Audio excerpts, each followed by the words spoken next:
Bueno, parece que estamos en línea. Hola a todos los que están por ahí. Quería agradecer a Joica por la invitación. La idea es transmitirles, bueno, todo un tema que a mí en lo personal me apasiona mucho y que de alguna manera son como a grandes rasgos aspectos que han surgido de unos textos que fui escribiendo y que bueno, que después van a salir un par de ellos o tres para si los quieren consultar después de la charla.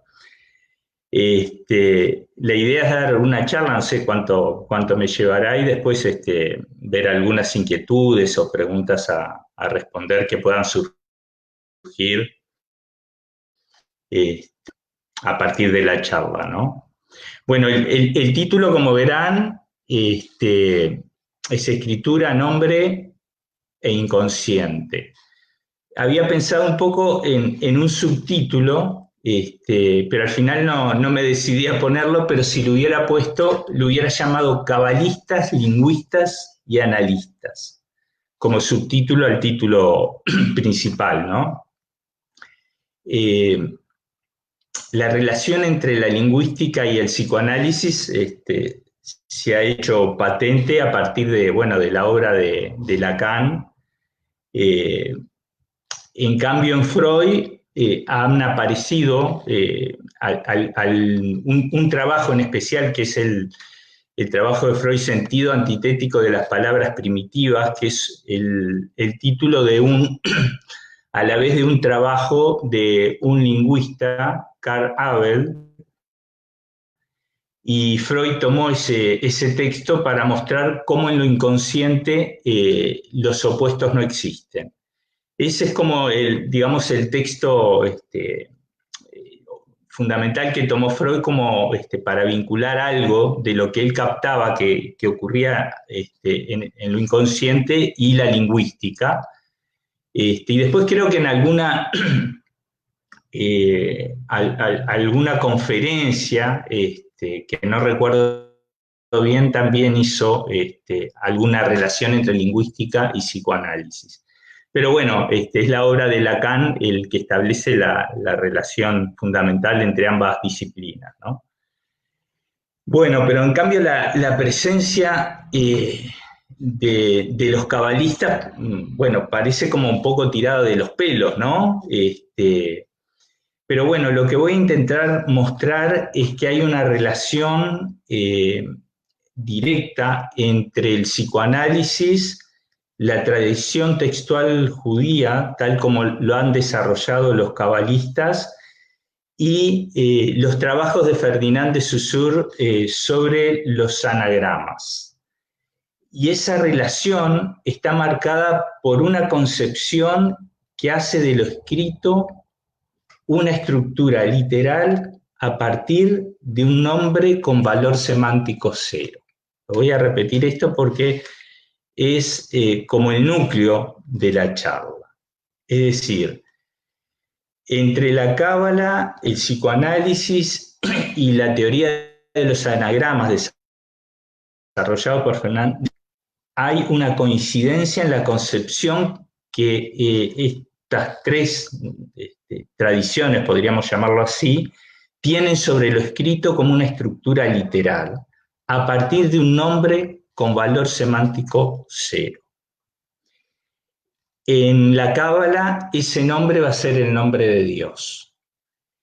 En Ferdinand de Saussure, que va a desarrollar toda la teoría anagramática de la poesía, va a ser el nombre de un héroe o de un dios. Estamos hablando de la poesía griega y latina, es decir, que los dioses no son los dioses del monoteísmo, sino de la tradición greco-romana.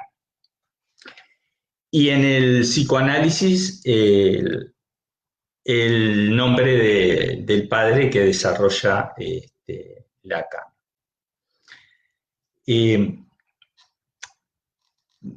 El nacimiento del psicoanálisis está marcado por dos grandes influencias. que van a ser como las líneas directrices de lo que voy a plantear. Una es la tradición textual judía y otra es el desciframiento de las escrituras antiguas que tuvo su auge en el final del siglo XVIII, pero el auge estuvo en el siglo XIX, que fue con los imperios coloniales europeos que llegaron fundamentalmente a Oriente Medio y se encontraron a través de la arqueología con monumentos y escritos, incluso cantidad de bibliotecas, con escrituras antiguas que no se sabían cómo leerlas, ¿no? Y bueno, a partir del siglo XIX empiezan a haber una serie de descubrimientos que permitieron ir descifrando esas escrituras antiguas. Es decir, dos grandes influencias o fuentes que para mí marcan la posibilidad del surgimiento del psicoanálisis, la tradición textual judía y el desciframiento de las escrituras antiguas. Lacan ya había planteado en varios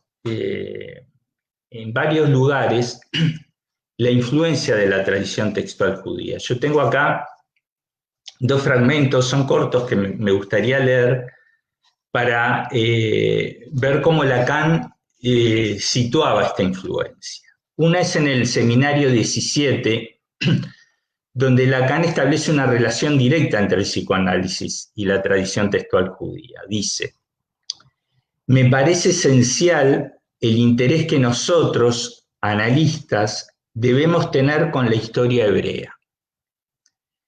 Tal vez no sea concebible que el psicoanálisis naciera fuera de esta tradición. Freud nació en ella e insiste, como lo he subrayado en esto, que propiamente solo confía para hacer avanzar las cosas en el campo que ha descubierto en esos judíos que saben leer desde hace bastante tiempo y que viven, esto es, el Talmud, de la referencia a un texto. Hay otro fragmento que es en Radiofonía, donde Lacan dice: porque el judío, después del retorno de Babilonia, es quien sabe leer, es decir, que por la letra se distancia de la palabra, encontrando ahí el intervalo para hacer uso de una interpretación. Voy a volver a leer este fragmento que me parece que es el carozo de la cosa. Dice: es decir, que por la letra se distancia de la palabra. Ahí ya Lacan muestra que no es la palabra en el sentido del significado de la misma, sino por la letra, por la composición literal que se da a esa lectura que es propia de la tradición textual judía. Lacan pone en énfasis en la tradición del Talmud, que es la tradición oral, que lee el texto bíblico hebreo llamado Torá a la letra. Pero bueno, vamos de alguna manera a empezar por donde Freud empezó, que es la interpretación de los sueños. Sabemos la importancia que tuvo para Freud los sueños y él creo que dijo en algún momento que solo una vez en la vida se da la posibilidad de captar lo que él captó a través de la comprensión de los sueños.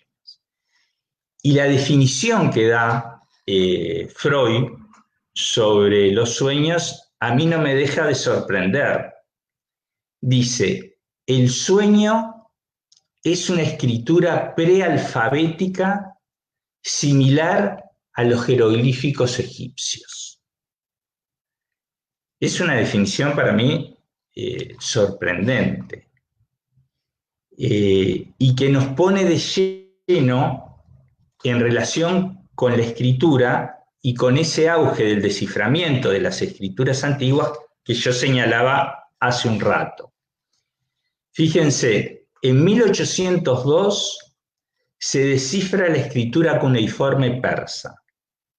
En 1822, Jean-François Champollion descifra lo que es la escritura como más famosa de la historia de los desciframientos, que es la escritura de los jeroglíficos egipcios. Esto en 1822.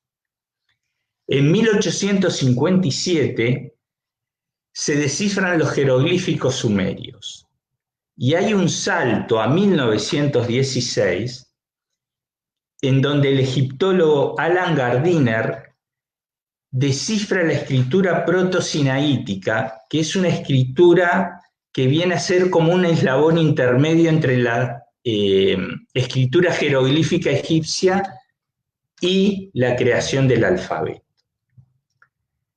Ahora, ese espacio entre 1857 y 1916 viene a ser llenado, ese vacío, por Freud, con el desciframiento de esa escritura que él define como prealfabética y similar a los jeroglíficos egipcios. La primera edición, que es de 1899 en realidad, Freud sostiene un método específico de lectura, donde dice que el sueño no debe ser leído según su valor de imagen, sino según su valor de sonido. Esto es lo que viene a ser el rebus de transferencia. El rebus es una palabra latina que significa una cosa por otra. Es decir, no leer las imágenes del sueño por su valor de imagen, sino por el sonido cuando se relata el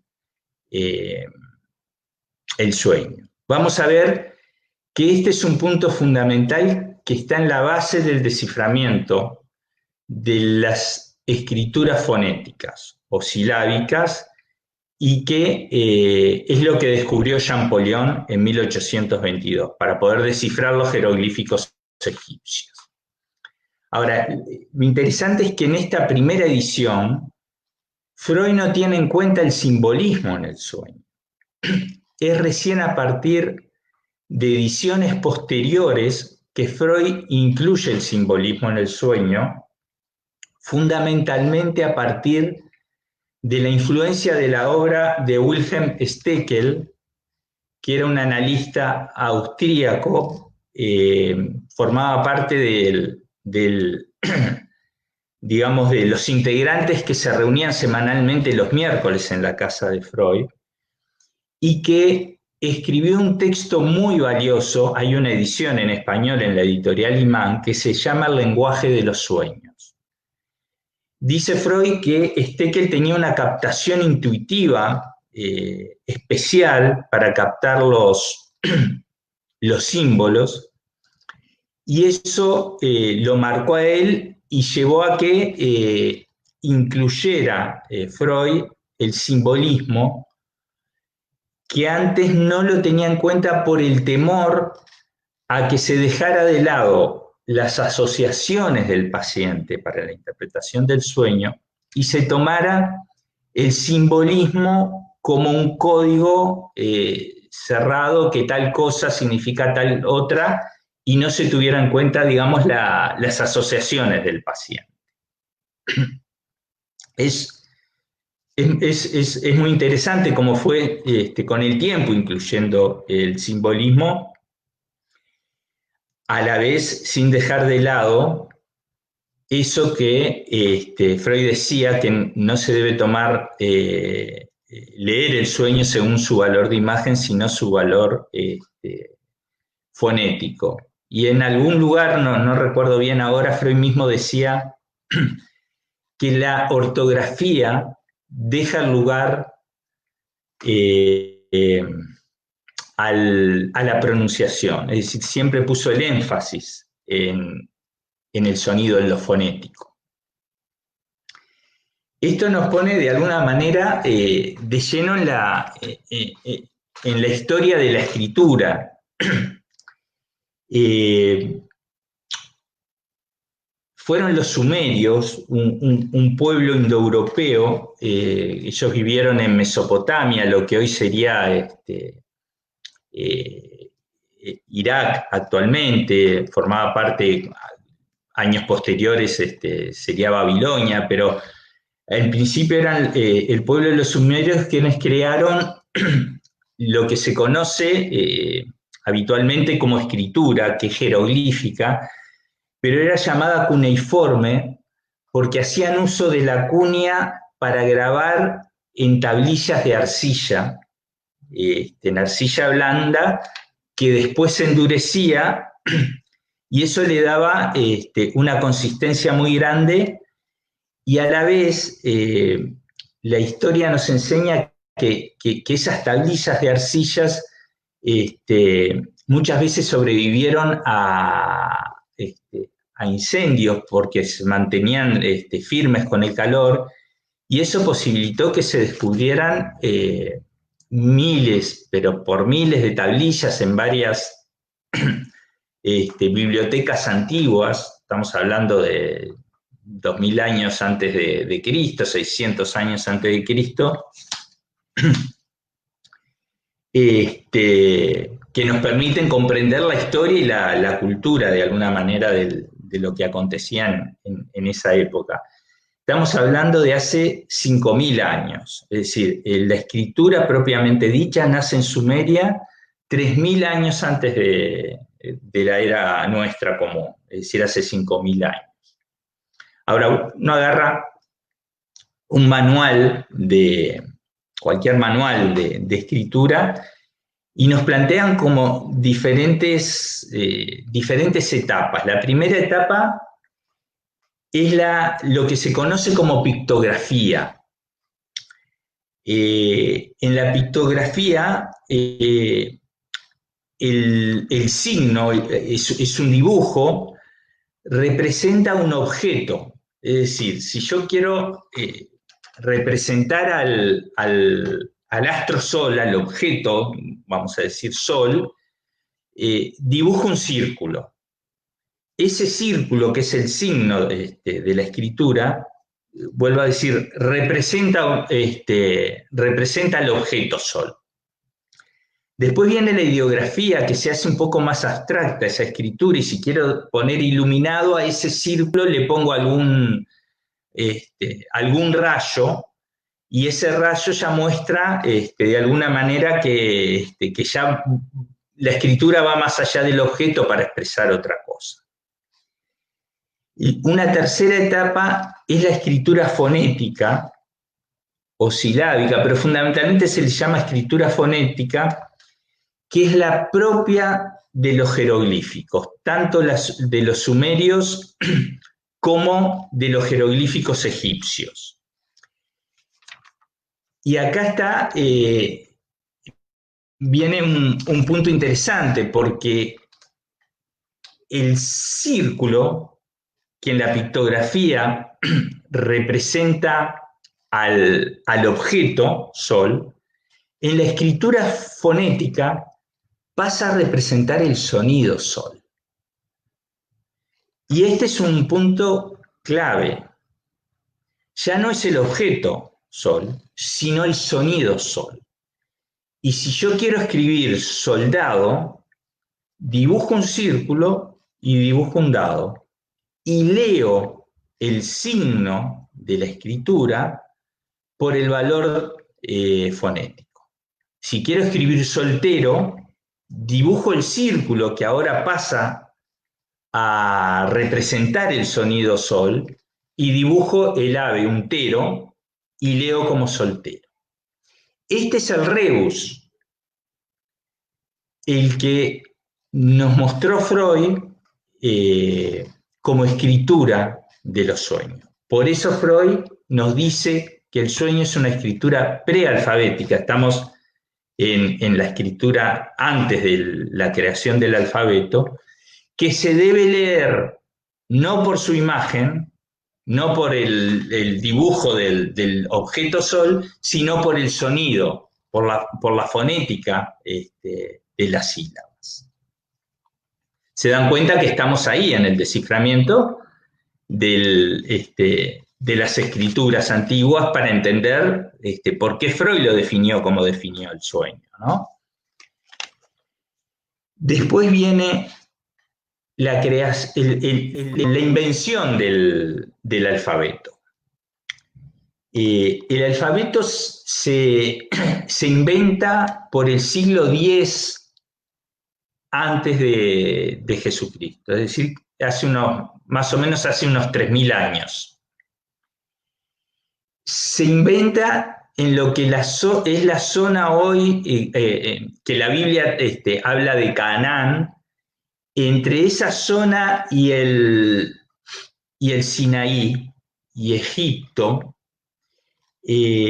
Supuestamente fueron los fenicios, que fue un pueblo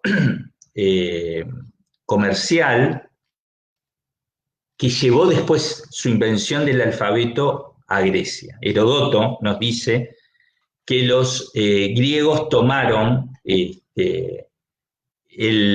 alfabeto de los fenicios.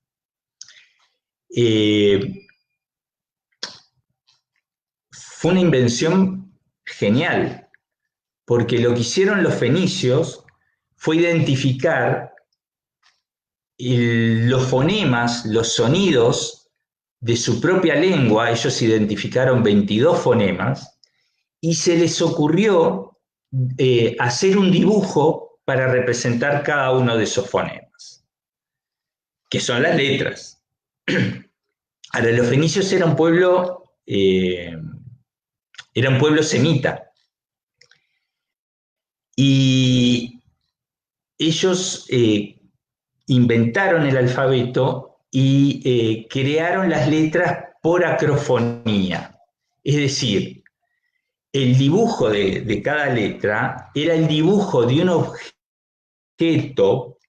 cuyo nombre comenzara con el sonido que se quería representar. Por ejemplo, la letra Bet. En semítico, Bet significa casa. Se les ocurrió el dibujo de una casa que empieza con el fonema que se quería representar con la B, y esa letra representó al fonema y le dio nombre a cada letra. Es decir, en el alfabeto fenicio, cada letra tiene un nombre y originalmente el dibujo de esa letra es el dibujo de un objeto que fueron eligiendo para que representara el fonema, porque el objeto empezaba con ese fonema. Es como cuando nosotros decimos, digo mi apellido, Cunio, C de casa, U de uva. Bueno, ellos tomaron el objeto, el nombre y el dibujo para representar una letra para cada fonema. El hebreo actual mantiene los nombres de cada una de las letras del alfabeto fenicio. Hoy las letras fueron evolucionando, pero en su origen hay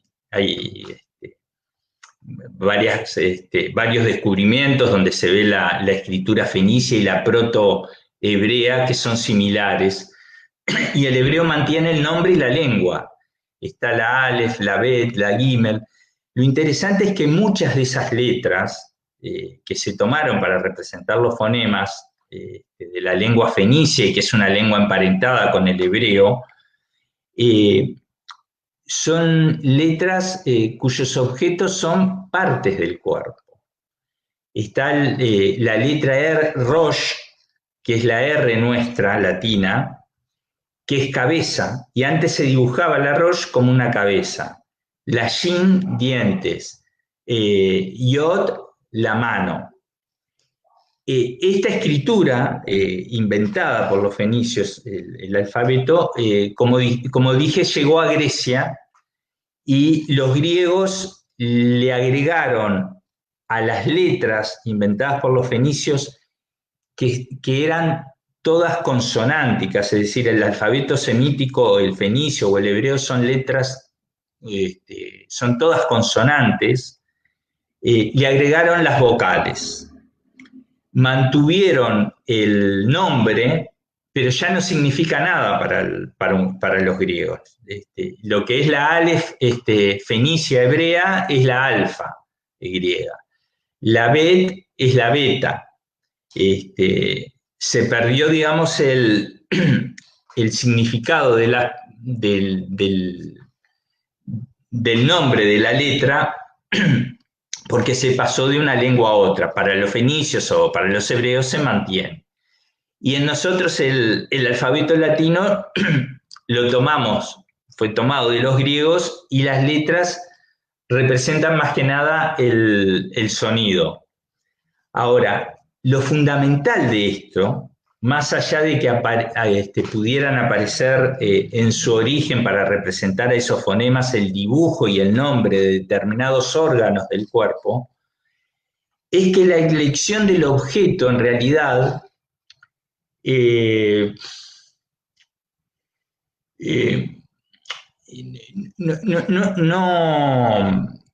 no está motivado, es decir, representan a los fonemas y el fonema no significa nada, tiene valor semántico cero.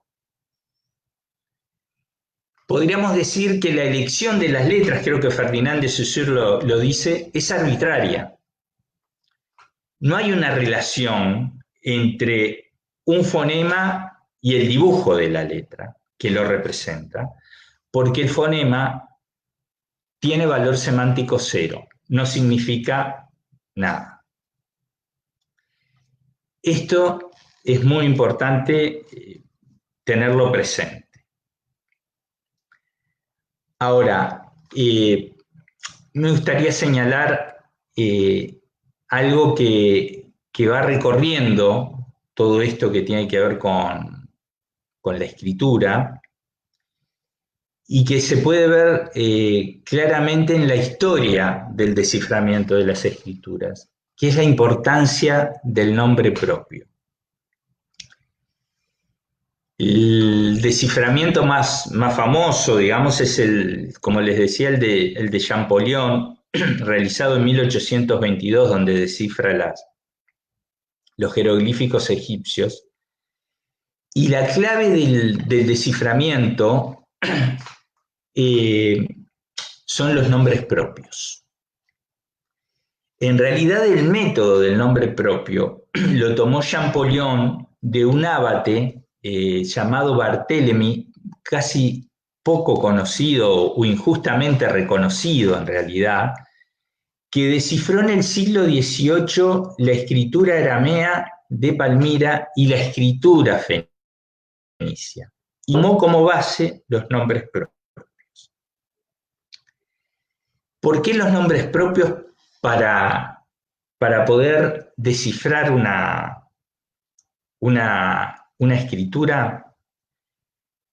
Porque el nombre propio no se traduce y se tiene en cuenta el valor, de alguna manera, semántico cero. Es decir, solo se puede descifrar una escritura si se tiene otra lengua en la que está traducido. Por ejemplo, la mayoría estaba presente la lengua griega y la escritura que acompañaba, aparte de la escritura griega, la escritura que se quería descifrar.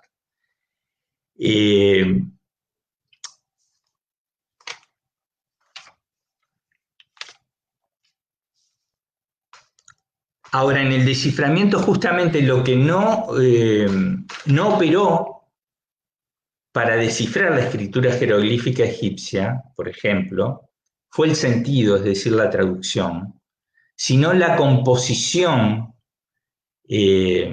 material que brindaba el nombre propio. dijimos que se necesitan por lo menos 2 lenguas. Esto es interesante porque el propio Freud, cuando habla en el sueño del contenido manifiesto y el contenido latente, dice que están organizados según propiedades, como si fueran en 2 lenguajes diferentes, ¿no?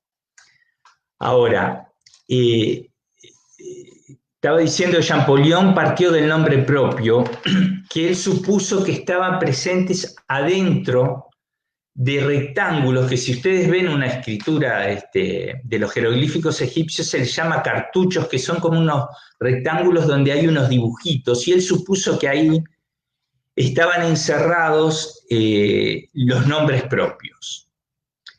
Y en la famosa piedra, se llama piedra Rosetta, había 3 escrituras, una en griego, otra demótico, que es otra forma de escritura egipcia que no se conocía, y en jeroglíficos. Y en el texto griego aparecía un nombre, Ptolomeo, que después en otro jeroglífico, en otro obelisco, encontró, que también en griego, estaba escrito en griego, encontró el nombre de nuevo, Ptolomeo y Cleopatra. Como ustedes verán, Cleopatra y Ptolomeo comparten determinadas letras. Y a Champollion se le ocurrió ver cómo esas letras que comparten tenían una misma escritura. Y a partir de la, podríamos decir, composición literal de esos nombres propios, descubrió determinadas escrituras, determinadas letras, porque los jeroglíficos egipcios también tienen algunas letras. Ahora, ¿cómo descubrió que los jeroglíficos eran una escritura fonética? Lo descubrió también a través de los nombres propios que estaban en el interior de los cartuchos. Él vio, por ejemplo, el dibujo de un ibis, de un ave, de un ibis, que representa la imagen del dios Tot, y se le ocurrió que esa imagen no estaba para ser leída como si fuera el dios Tot, sino por el sonido Tot. Y así descubrió el nombre de algún faraón como Tutmosis. Como vemos, estamos en el método que Freud aplicó para la lectura de los sueños.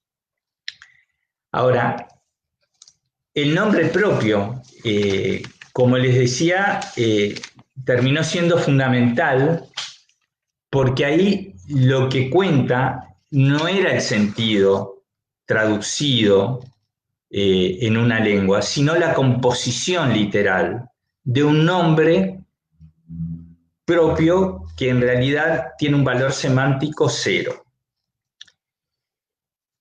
Nosotros sabemos el lugar que tuvo los nombres también en el descubrimiento del funcionamiento de la escritura inconsciente. Tenemos el ejemplo clásico del olvido del nombre de Signorelli en Freud. Hay una conferencia de Freud de 1915-1916 que titula Premisas y técnicas de la interpretación, donde Freud, como si fuera un descifrador de las escrituras antiguas, nos dice que el modelo del olvido del nombre, el olvido del nombre, mejor dicho, sirve como el modelo para la interpretación de los sueños. Nos dice que así como el nombre propio de Signorelli es olvidado y aparecen otros nombres sustitutos que sustituyen a Signorelli, en el sueño el contenido manifiesto es similar a esos nombres que se nos aparecen en lugar de Signorelli, es decir, Boltraffio, Botticelli. Y que es por asociación en el sueño que llegamos al contenido latente. Les voy a leer un fragmento de esta conferencia donde Freud explica bien cómo el olvido de nombres dice: el olvido de nombres propios es en verdad un notable modelo para el caso del análisis de sueños. Les voy a leer este otro fragmento.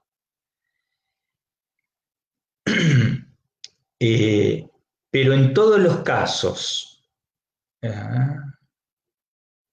acá, pero en todos los casos, en lugar del nombre olvidado, puedo hacer que se me ocurran uno o varios nombres sustitutivos.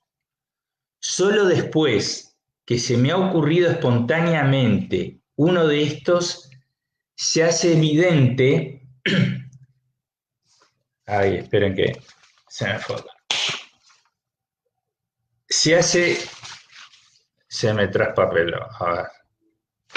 Esperen un poquito.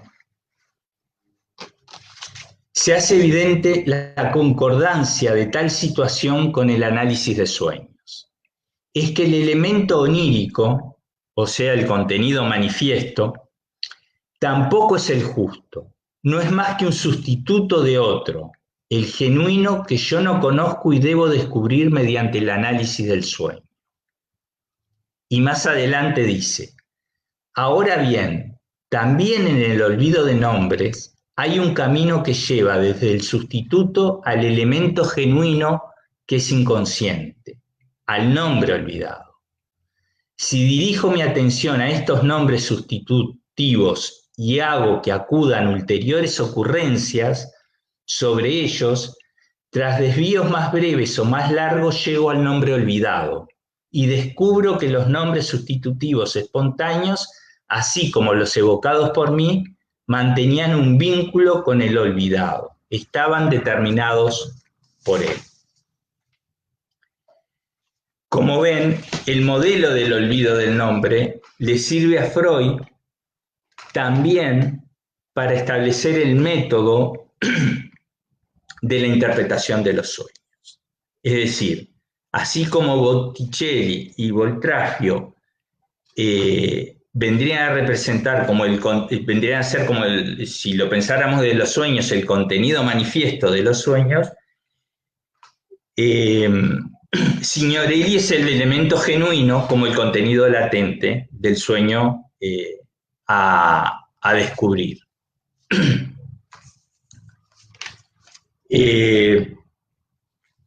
Vemos que el nombre ocupa un lugar de privilegio en Freud, ¿no? Y que le sirve de modelo justamente, ¿no?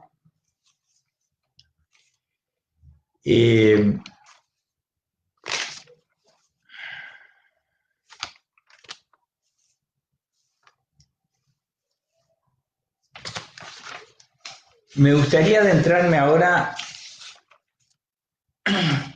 a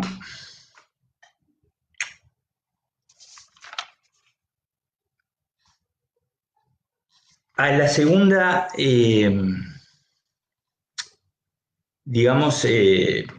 segunda, no sé si llamarla tradición, pero por lo menos, sí, de alguna manera tradición que inaugura Ferdinand de Saussure con los anagramas, para ver que hay una línea de continuidad en estas lecturas que implican una concepción de la escritura. A partir del nombre, por su composición literal y no por un valor semántico. Ferdinand de Saussure, entre 1906 y 1909, empieza a estudiar la poesía latina y griega y dejó inéditos 99 cuadernos de estudios de la poesía que fueron estudiados y rescatados por Jan Starobinski. Y el planteo de Ferdinand de Saussure es que hay una palabra tema que es el que provee el material fónico para la composición del poema. Esa palabra tema es un nombre, el nombre de un dios o de un héroe, cuyos fragmentos fónicos están diseminados a lo largo del poema, vendrían a ser como el esqueleto que da lugar a la composición del poema.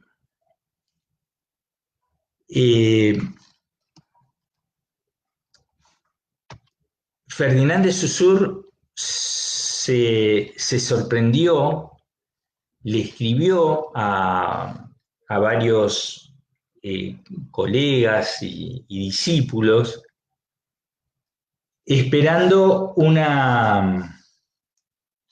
parecer o una opinión, y empezaron las dudas de si si lo que él estaba viendo era efectos del azar por una cuestión estadística, y si aparece, por ejemplo, el nombre Agamenón y aparecen fragmentados determinados fonemas de ese nombre, o sílabas como ga, me, nome, diseminados a lo largo del poema, si esto era producto del azar o si los propios poetas pudieran llegar a tener un secreto guardado entre ellos para componer los poemas. Y en esa duda él le escribió a un poeta contemporáneo italiano, y al no obtener respuesta, Ferdinand de Saussure dejó aparte los estudios anagramáticos.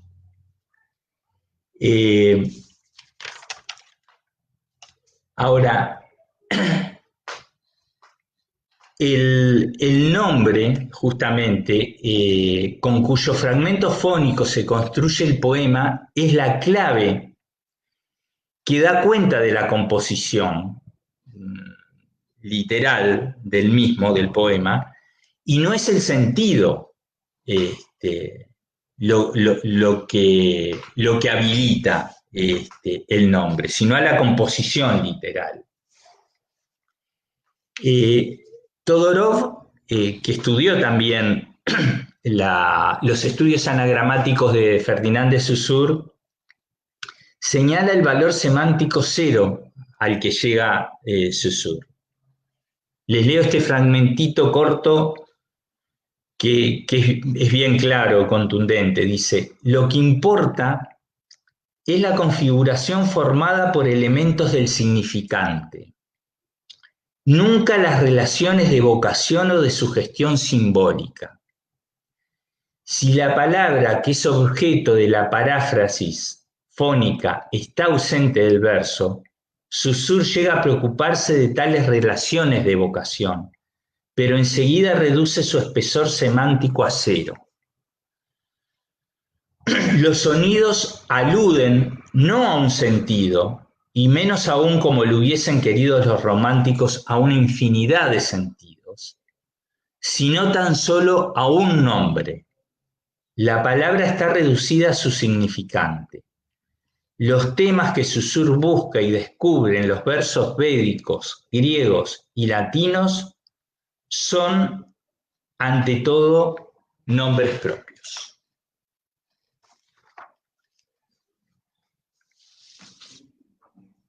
Ahora, uno se podría preguntar qué hubiera ocurrido si Ferdinand de Saussure se hubiera encontrado con la tradición textual de la Cábala y su teoría lingüística del nombre de Dios.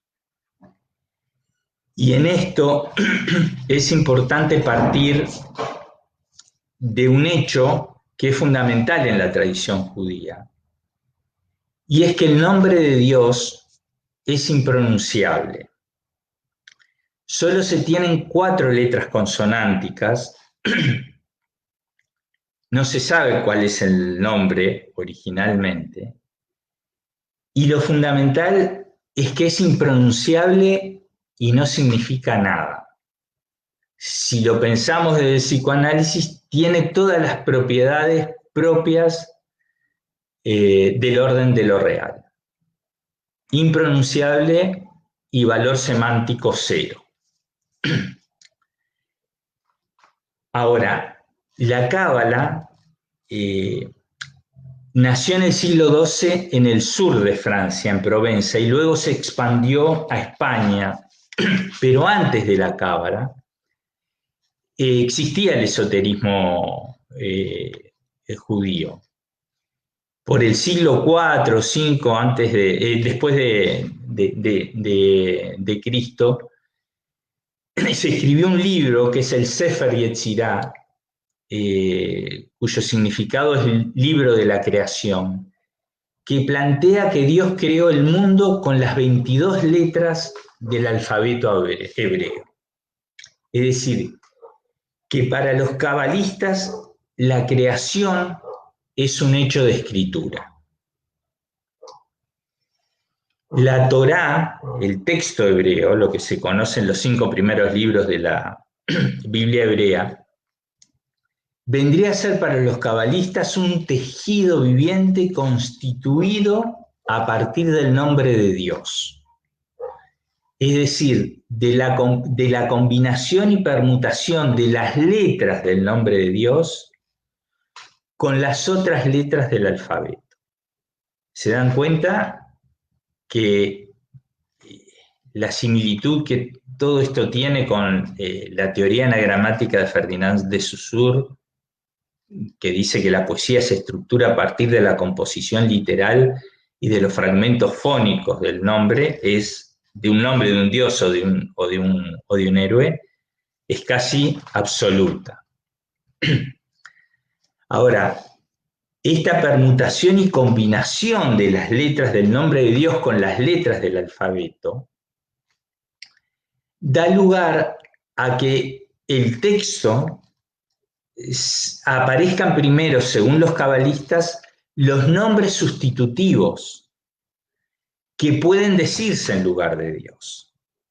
Es decir, Dios no se puede decir, solo se puede escribir, pero en lugar del tetragrama de las 4 letras del nombre de Dios, sí se puede leer, fonetizar diferentes nombres sustitutivos. Es interesante porque es algo muy similar a lo que Freud nos habla del olvido del nombre. Hay un nombre que está reprimido, que no se puede pronunciar, y en su lugar aparecen nombres sustitutos. Boltrafio, Botticelli. Bueno, acá el nombre de Dios, que es impronunciable, aparece en la combinación de estas letras del nombre de Dios y del alfabeto otros nombres sustitutivos, que a la vez, combinándose y permutándose, surgen otros nombres que son paráfrasis a la vez de estos nombres sustitutivos, y después dan lugar a las palabras comunes que uno lee en el texto bíblico, por ejemplo. Ahora, lo interesante es que para la Cábala la escritura es primero en relación al habla. Dice Scholem, el habla proviene de la evolución sonora de la escritura y no viceversa.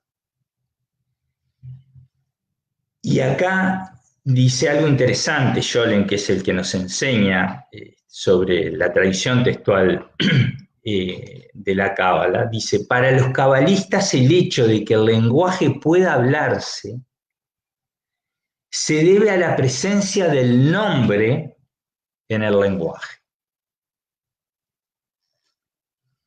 Les voy a leer un fragmento corto de Scholem que nos da el lugar que tiene el nombre de Dios en el lenguaje. Dice, para los cabalistas este nombre no tiene significado en el sentido tradicional del término. No tiene significación concreta.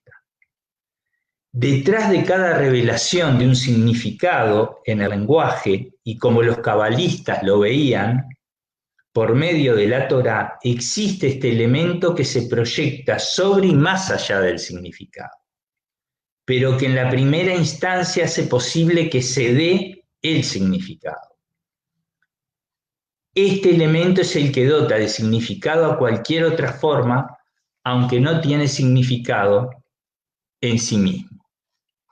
Es decir, el nombre de Dios, cuyo valor semántico es cero, hace posible que se dé el significado. Tenemos acá, en toda su dimensión, voy a ir cerrando el tema de la charla, pero tenemos acá en toda su dimensión el concepto que va a desarrollar Lacan con el nombre del Padre. Fíjense, en las formaciones del inconsciente dice, el nombre del Padre tiene la función de significar el conjunto del sistema significante, de autorizarlo a existir, de dictar su ley. Este significante, que es el nombre del Padre, cuyo valor semántico es cero, como el nombre de Dios, hace posible lo que Lacan va a llamar el punto de almohadillado entre el significante y el significado. Es decir, entre la función fonológica del lenguaje, que corresponde al elemento sonoro del significante y que tiene lo que Lacan llama efectos de escritura, y la función semántica del lenguaje, es decir, la del significado, Lacan plantea la necesidad de la existencia de un significante de valor semántico cero que haga posible el juego entre el sonido y el sentido. Esto es justamente lo que la tradición cabalística del nombre de Dios elaboró 7, 8 siglos atrás. Y a la vez la concepción que se tenga de la lectura del texto, de cómo se lo interprete, de cómo se lo lea, va de la mano de la concepción que se tenga de la escritura. Ya vimos que tanto en la tradición cabalística como en Ferdinand de Saussure y propio Lacan, el psicoanálisis, que en ese sentido Lacan no inventó nada porque Freud nos mostró leer a la letra, lo escrito, lo fundamental de lo escrito es la composición literal. Y la lectura de ese escrito tiene que ver con la composición literal.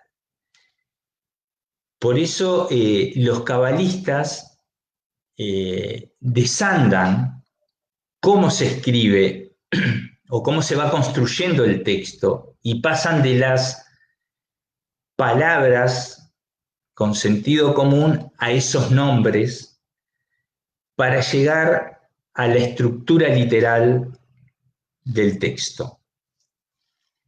Y en esto también coinciden con Lacan, cuando Lacan tiene una concepción del inconsciente y del síntoma como de lo real y plantea que la interpretación no debe agregar sentido porque lo que hace es reforzar el síntoma, sino trabajar sobre el equívoco, sobre la letra, sobre la homonimia, sobre la composición literal de lo escrito. Voy a ir dejando por acá, solo quiero decirles que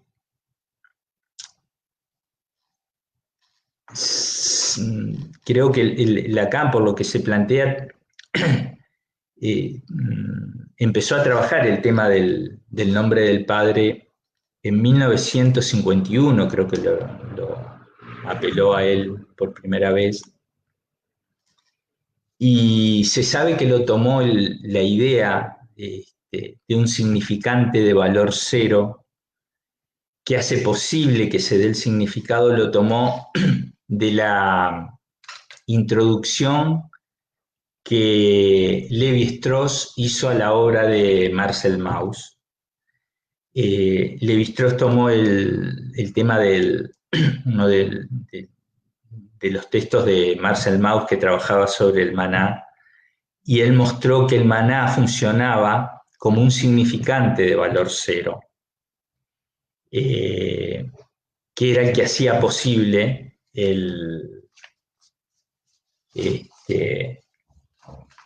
que se diera el significado. Bueno, no me acuerdo si tengo por acá el fragmento de Lévi-Strauss sobre la introducción a la obra de Marcel Mauss, donde él lo plantea. Quiero decirles que en esa época, estamos alrededor de 1950, ya hacía como 20 años atrás que Gershon Scholem, que fue el que sacó a luz toda la tradición de la Cábala y su tradición textual y su teoría lingüística a partir del nombre de Dios, él ya estaba trabajando estos conceptos, algunos de los cuales leí, y por los mismos años, 1951, 1953, Theodor Adorno aplica esta idea del nombre de Dios incluso para la teoría de la música. Es decir, que hay un contexto en el que esta idea de un nombre con valor semántico cero que hace posible que se dé el significado y que se dé el lenguaje, este operador estructural ya era algo que estaba en varias disciplinas. En la lingüística, Lévi-Strauss habla del fonema cero que habla Jacobson. En la antropología, ahí aparece Lacan con el nombre del padre. En la teoría de la música de Adorno. Es decir, nos encontramos con un tiempo histórico donde el desarrollo de la lingüística, que era de alguna manera como la ciencia de la época que dio un modelo a otras disciplinas, coincidió en el tiempo con este concepto de significante de valor cero, también con el despertar de esta idea en la tradición cabalística. Y bueno, yo creo que se conjugaron ambos aspectos y muchos de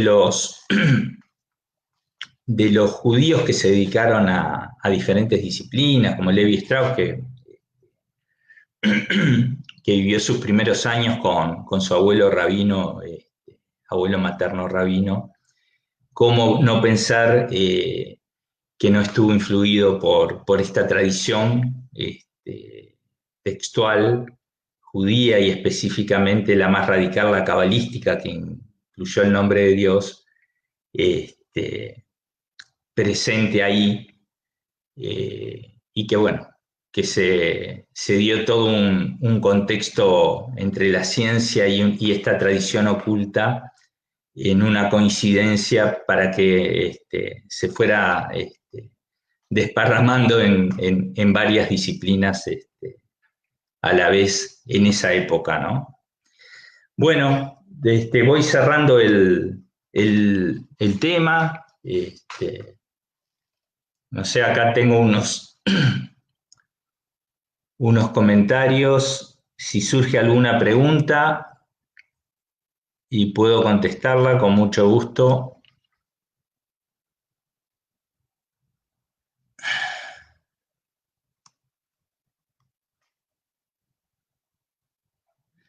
Acá leo algún mensaje. En la Torá es tan importante el nombre propio que cuando Dios le cambia el nombre a Jacob por Israel, le cambia con ellos el destino. Así el Talmud considera que cambiarse el nombre es cambiar de destino. Es verdad. Este, el, es interesante, en uno de los trabajos que yo escribí, que creo que lo vamos a poner, la importancia del nombre propio es fundamental. En general, el nombre propio arrastra el deseo inconsciente de quien lo pone, de los padres, y la composición literal, es fascinante ver cómo aparecen fragmentos, ya sea del nombre propio del paciente o nombres importantes que puede ser obviamente el patronímico, el nombre del apellido materno o nombre de los padres, fragmentos fónicos aparecen en sueños como haciendo realidad, digamos,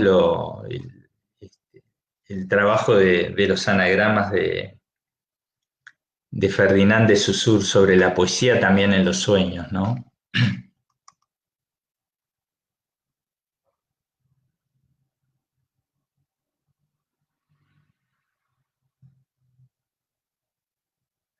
Acá tengo de Livier Prado un comentario que dice: gracias por acercar la cábala al psicoanálisis de una manera tan formal y detallada. Con Lacan sí, pero desde Freud y anterior a este.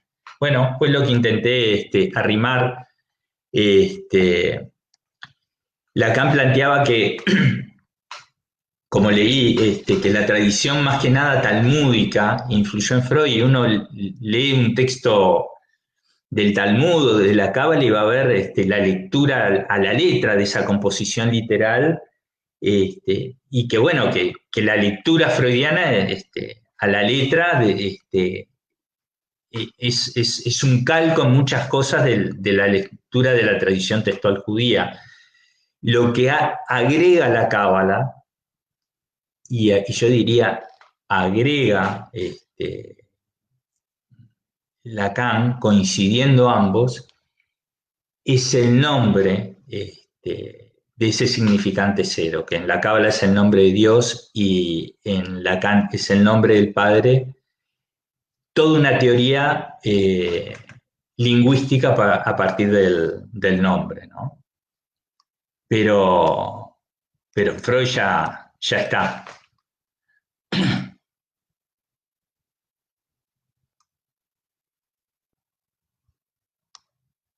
A ver si algún texto más, algún comentario más.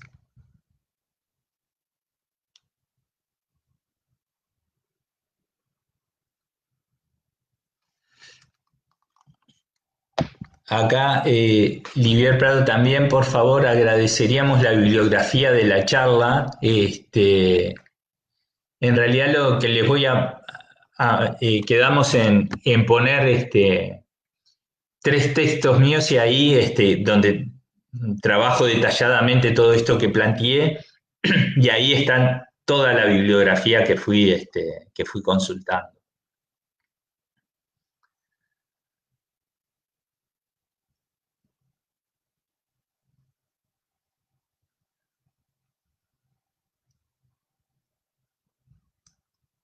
Jaime Winterman, un comentario, dice: mi nombre es Jaime, soy psicoanalista, mi nombre inicial es Tanjum, hace años investigué el significado de Tanjum, es consuelo a través de la palabra, se le ponía ese nombre después de la destrucción del segundo templo y básicamente es consuelo. Interesantísimo, la verdad no tenía idea. El primer texto psicoanalítico sobre el nombre propio es un texto de Wilhelm Steckel, que escribió en 1911. Creo que está en Aqueronta, traducido al español.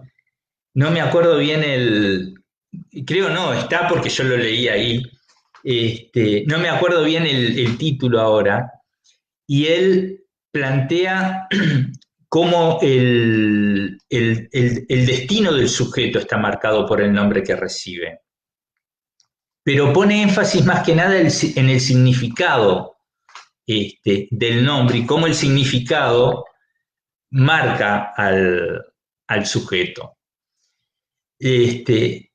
Lo interesante es ver, es verdad, quien esté trabajando en psicoanálisis se da cuenta del impacto que tiene el nombre y el significado, pero lo interesante es ver cómo hay determinados fragmentos fónicos y determinadas letras que cobran una importancia fundamental en la estructura literal del inconsciente de cada uno.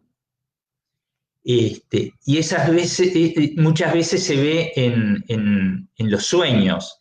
Me acuerdo un sueño de una paciente donde aparecía un parto, con todo el simbolismo que tenía ese parto, que nacía la hija de cola o de cara, y cara se juntaba con otros significantes, caracol, cara, cola, que tenía que ver con el parto y con con la separación de la madre, y a la vez estaba dado por determinados fragmentos fónicos de su propio nombre, de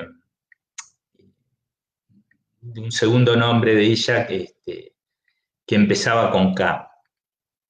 Bueno, es interesantísimo. Después yo he tenido la experiencia de un calco absoluto del planteo de Freud en esa conferencia donde él planteaba el olvido del nombre como un modelo para el sueño, de un paciente, era un paciente psicótico, donde el sueño era un nombre propio. La asociación del sueño era otro nombre propio. Y la tercera asociación era otro nombre propio. Solo eran nombres propios, era un sueño de nombres propios.